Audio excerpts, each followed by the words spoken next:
It started on a Sunday. Not the chaotic kind of Sunday either. It was the quiet, suburban version. Church bells in the distance, lawn sprinklers ticking, and the hum of hedge trimmers in the background like white noise for middle-class America. The kind of morning where everything feels peaceful because it's supposed to be. My wife, Elena, was wearing one of those big sun hats and humming as she moved through our front yard. She was clipping dead leaves from our lemon tree, her pride and joy, planted by her grandmother decades ago. The thing stretched over the sidewalk a little, but no one ever minded. Neighbors would stop and say how nice it looked. Some even asked to pick 1 or 2 lemons for homemade pie or tea. That morning, Elena was carrying a small basket, gently plucking the ripest fruit. The sun was golden.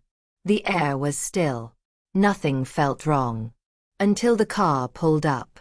A matte black Ford Explorer with tinted windows and a magnetic HOA decal slapped on the door like it made the driver law enforcement. Out stepped a man I'd never seen before. Tall. Buzz cut. Aviator sunglasses that didn't match the khakis and HOA compliance officer polo shirt. He had a clipboard in one hand and what looked like a holster under his jacket. He didn't introduce himself. He didn't wave. He barked. "Ma'am, step away from that tree." I was inside when I heard it, muffled at first, then louder. I looked out through the blinds and saw him standing close. Too close. Elena straightened up slowly. "I'm just picking lemons. From my tree. It's overhanging HOA common space," he said, voice clipped. "That fruit is community property. You're trespassing. Trespassing. On our own yard." Elena furrowed her brow. "Sir, this is our tree. We planted it. We maintain it. This is our land." "That's not how boundary easement laws work under the Ridgegate HOA charter," he said, reaching for something under his jacket. "I'm gonna need you to drop the basket." That's when I saw it. The glint of a holstered handgun. He was armed. I was out the door in 5 seconds, heart thudding like a drumbeat in my ears. "Hey! Step back from her!" I shouted, coming down the porch steps. He turned, hand still near the holster, and said, "Sir, I need you to remain calm. This is HOA business." HOA business? Was that his justification for reaching for a weapon on my wife in broad daylight over lemons? My wife didn't flinch. She never does. She slowly placed the lemon basket on the ground, stood tall, and said, "Do you know who I am?" The man squinted behind his sunglasses. "Doesn't matter. HOA compliance applies to all residents." She pulled out her wallet and held up a federal ID badge. "I'm a U.S. district judge. Do you want to keep going?" He blinked, took a step back. His hand slid off the holster like it had burned him. She didn't shout. She didn't threaten. She said, calm as ice, "You're trespassing on private property, impersonating law enforcement, and unlawfully brandishing a weapon during a non-criminal dispute. Shall I call the U.S. Marshal's office, or would you prefer local PD?" He stammered, fumbled with his clipboard. I was just issuing a citation. I thought. "I don't care what you thought," she said. "Leave. Now." He turned without another word, marched to the Explorer, and drove off like his tires were embarrassed to touch our driveway. Silence followed. Elena knelt and picked up the basket. "He's going to regret that." She didn't mean it as a threat. She meant it like a fact. A legal fact. Later that afternoon, we made some calls. To the Ridgegate HOA main office. To the sheriff. To a neighbor who worked in city planning. Turns out the man wasn't law enforcement. Not even a registered security officer. He was a contract compliance enforcer, a fancy term for HOA muscle hired by Judith Nelson, the HOA president. Judith. The name was already infamous on our street. She'd risen to power through backdoor meetings and proxy votes, rewriting rules without majority approval. She'd fined a veteran for flying an American flag too early before Memorial Day. Had a teenager cited for excessive basketball noise, on a Saturday afternoon. She was the queen of Ridgegate. And this gun cop was her newest knight. We weren't the first people he'd harassed. A few streets over, someone said he took photos of their kids' bikes on the lawn and called it a safety hazard. Another neighbor claimed he threatened to tow their car for unapproved parking, even though it was in their own driveway. But our case, that crossed the line. It wasn't just a citation. It was armed intimidation. And my wife wasn't going to let it go. She pulled legal documents, looked up HOA articles of incorporation, found loopholes, found violations. But most importantly, she found weakness. Judith had been stacking the board with friends, illegally changing notice periods, dodging transparency laws. My wife called it strategic fraud. I called it suburban tyranny. We drafted a formal complaint to the county, to the state HOA Oversight Division, and to the Department of Justice, outlining potential violations of civil rights. But we weren't done. The next step wasn't legal. It was personal. Elena called a meeting. Not with the board, but with the neighbors. Old ones. New ones. Quiet ones who'd stayed out of HOA politics until now. She stood in our backyard with that same calm fire in her voice and said, "They came to our yard with a gun. What's it going to take before we stop them?" And for the first time in years, people listened. By the following weekend, the neighborhood was buzzing, not with gossip, but with tension. A quiet rebellion had been lit, and it was spreading block by block. Elena's backyard meeting changed everything. It wasn't some rant session. It was tactical.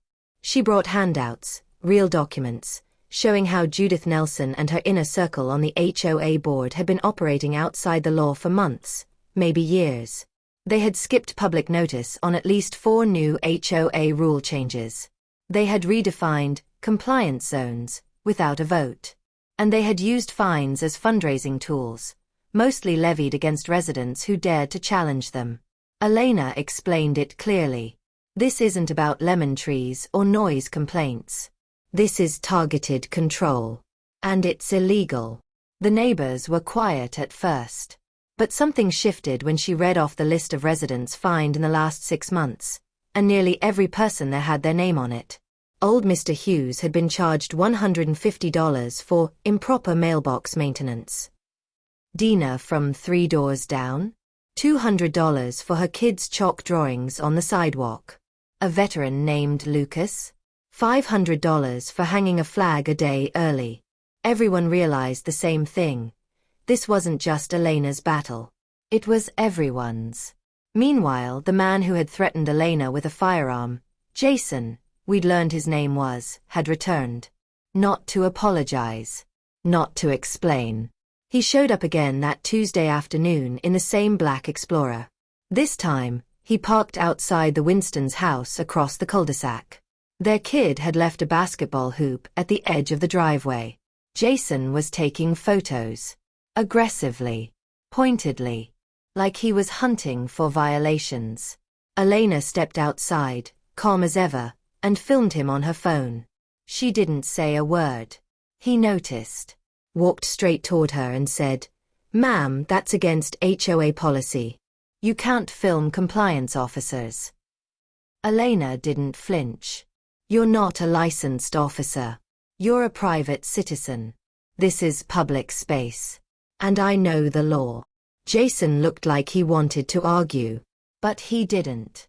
He backed off and got in his car. But not before he said, "The board isn't going to like this." She responded, "The board's going to hate what comes next." And oh, did they. 3 days later, every resident in Ridgegate received a letter. Not from the HOA, from Elena. It was a formal petition to remove Judith Nelson as HOA president and demand an emergency re-election of the board. Attached were notarized documents, legal citations, and a summarized list of Judith's most egregious violations, including hiring an armed enforcer without proper licensing or disclosure. It caught fire. People shared it on the Ridgegate Facebook group. On Nextdoor. Some printed extra copies and went door to door. Others who had been too scared to speak up started submitting written complaints anonymously.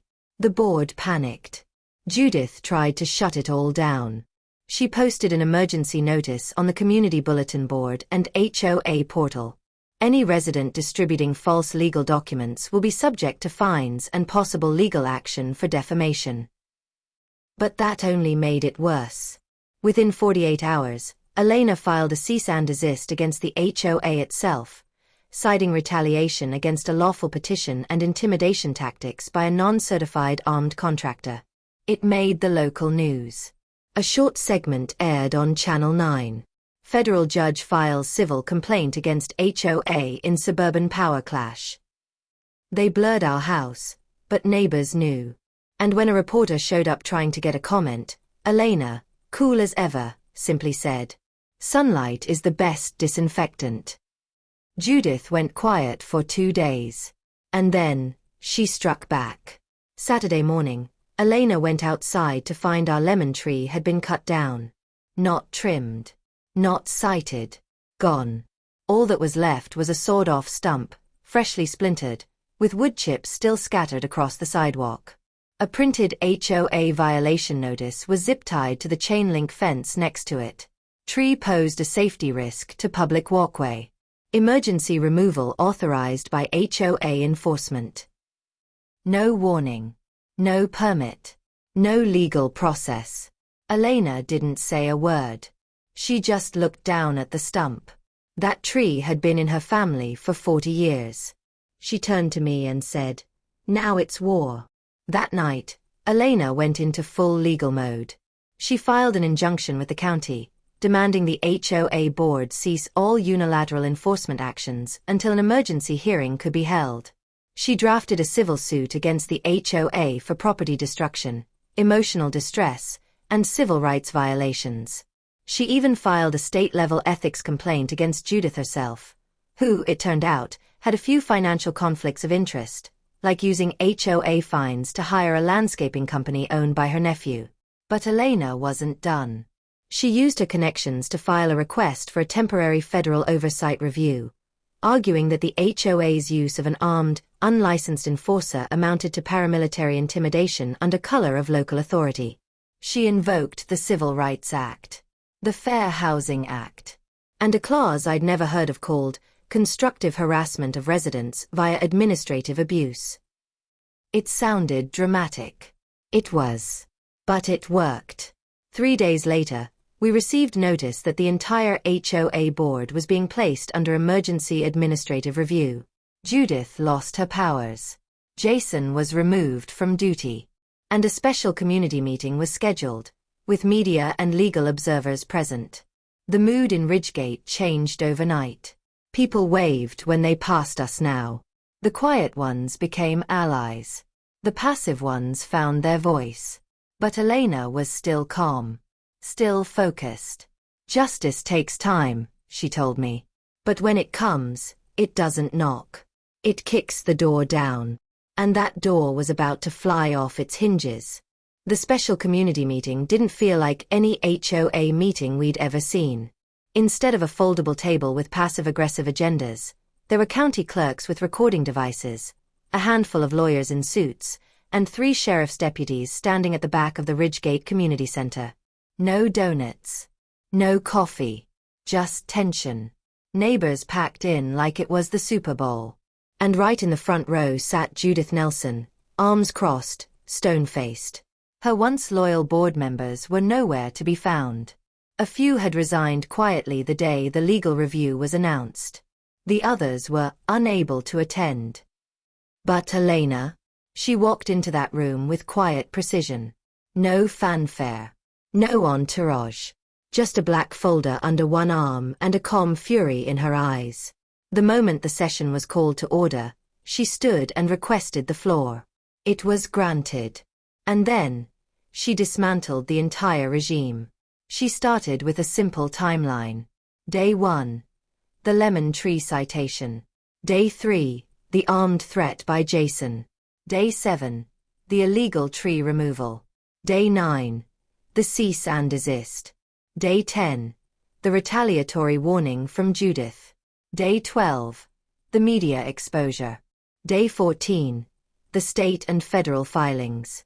She laid it all out: dates, documentation, video footage, citations, statute numbers. It was less of a speech and more of an opening argument in a courtroom. Then she pivoted.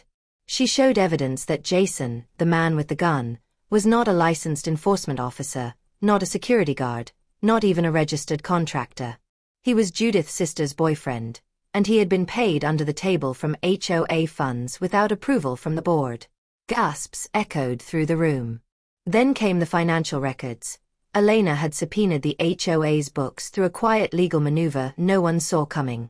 Turns out, Judith had been using HOA fines to pay for Jason's compliance patrols, cover a private renovation on her backyard patio, and purchase gift cards for HOA morale purposes, which somehow all ended up registered to her personal email. It was over. The county official paused the meeting for 10 minutes while they reviewed the documents. When they returned, they read from a prepared statement that had clearly been waiting for confirmation. Effective immediately, the Ridgegate HOA board is dissolved. An emergency re-election will be held within 30 days, supervised by the county. All enforcement actions issued in the last 12 months are suspended pending review. Judith stood up and barked, "You people don't know what you're doing." Elena calmly replied, "We do now." Judith was escorted out of the meeting. But that wasn't the revenge. That was just cleanup. The real revenge came in the weeks that followed, not from what Elena said, but what she did next. First, she launched a new neighborhood coalition called the Ridgegate Resident Rights Committee. It wasn't just for our neighborhood. It was designed to help any HOA resident in the county push back against rogue boards, illegal fines, and retaliation tactics. She gave free legal clinics every Saturday at the public library. Attendance grew fast. Then, in what I can only call a mic-drop power move, Elena bought Judith's house. How? Simple. Judith's legal fees had ballooned.